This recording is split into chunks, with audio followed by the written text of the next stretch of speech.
Hey, Bible readers, I'm Tara-Leigh Cobble, and I'm your host for the Bible Recap.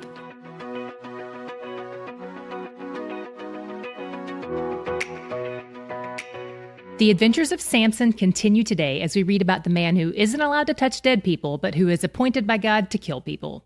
What an interesting juxtaposition. He starts off our reading today by visiting a prostitute in Gaza, which is a Philistine city. So this is a wicked decision for a lot of reasons, but that hasn't stopped him before. The men of the town find out he's there and mount an attack against him. They plan to ambush him when he leaves in the morning, but he leaves in the middle of the night instead, and takes part of the city gate with him on his way out.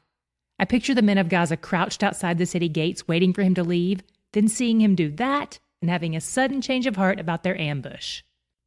Next, Samson meets another Philistine woman, Delilah, and word gets out that he is into her. There's nothing in the text to indicate that she loves him back. She's just a hired covert agent. The 5 lords of the Philistines offer her 1,100 pieces of silver each to find out the secret of his strength. First of all, that's 5,500 pieces of silver. Scripture doesn't give us the weight of each piece, but if each piece weighed a shekel, this would be about $35,000 in today's money. Second of all, the fact that they want to know the secret of his strength might suggest that he wasn't super muscular. Otherwise, they'd know it was because of the muscles. The fact that they're all like, how is he this strong? Suggests that he probably wasn't built like Thor. That way, his feats of strength could really serve to glorify God, not his own body. Just a theory, but I thought it was worth mentioning. We learn a lot of other interesting things about Samson in this story, too. First of all, he must be a deep sleeper. Second, he has dreadlocks, 7 to be exact. Third, he's either blinded by his lust for this seductress, or he's arrogant and assumes he can never be overpowered, or possibly both. And fourth, he does not learn from his mistakes. He's at discernment level 0.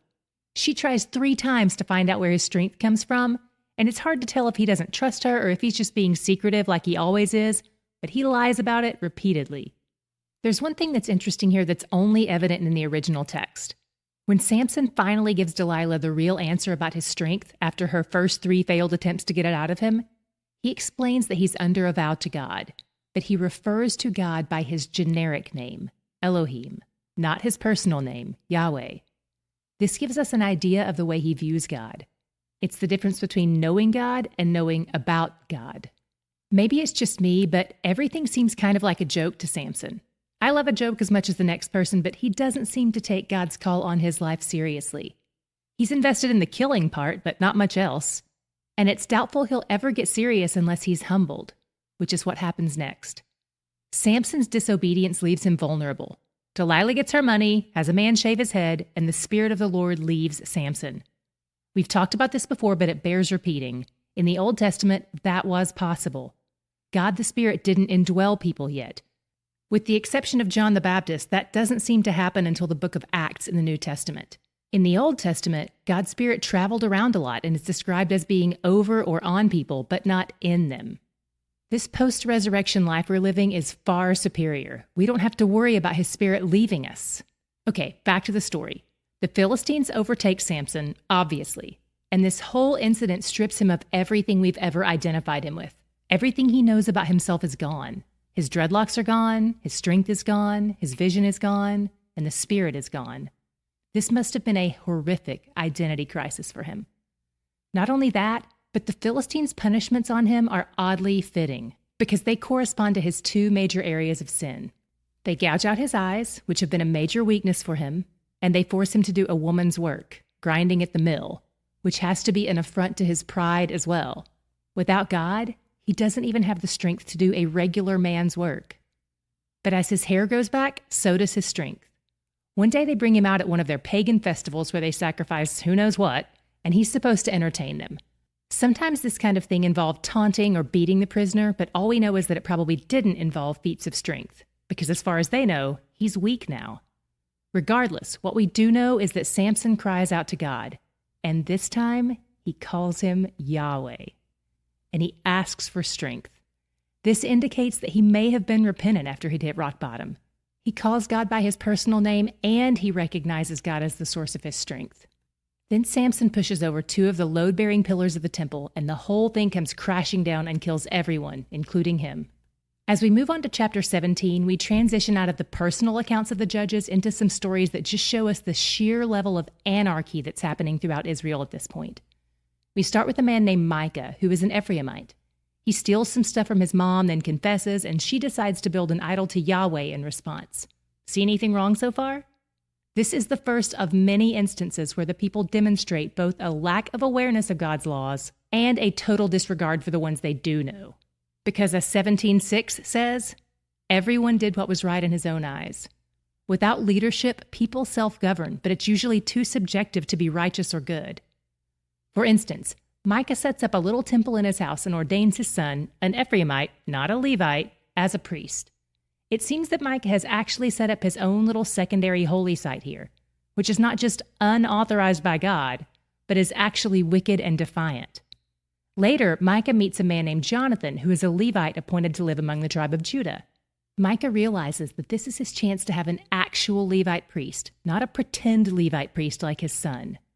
In 17:13, we see that Micah is trying to use God for selfish gain. He says, "Now I know that the Lord will prosper me because I have a Levite as a priest."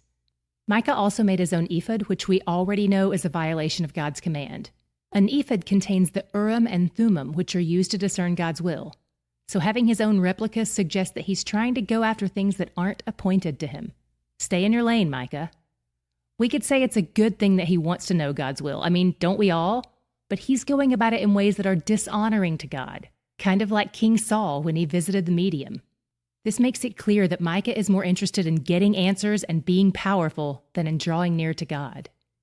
In chapter 19, we zoom in on the tribe of Dan, who never really managed to drive the Canaanites out of their land. So they're moving north to find a new home.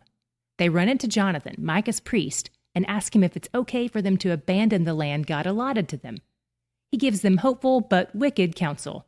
Yes, they'll succeed, but God never authorized that. So they continue on in their wicked hopefulness. Then they go 100 miles northeast to a city called Laish on the edge of Israel and kill a bunch of unsuspecting people in a land not allotted to them. Then they come back and offer Jonathan a promotion. They want him to be the priest to their whole tribe in the city they've just conquered. What started with just 2 men sinning, Micah and Jonathan, quickly morphs into an entire tribe sinning. And by the way, this story about Dan is important later, so make a mental note of it. Where did you see God's character revealed today? What was your God shot? Mine was in the way God met a blind, rebellious prisoner in his hour of need. The fact that Samson never called God by his name until the end is so sad to me. All that wasted time. He had God's gifting, but not God's intimacy. But in the end, after everything else had been taken away from him, he recalled the truth he'd known all along, but never walked in. And God didn't say, "Nope, you've screwed up too many times." God showed up with a yes to Samson's prayer and used his tragic story as one of the steps to setting his people free from oppression. He wants intimacy with us. Even in prisons and on deathbeds, he's always ready to come closer. And that's good news for us, whether we're in dire straits or in a place of abundance, because he's where the joy is.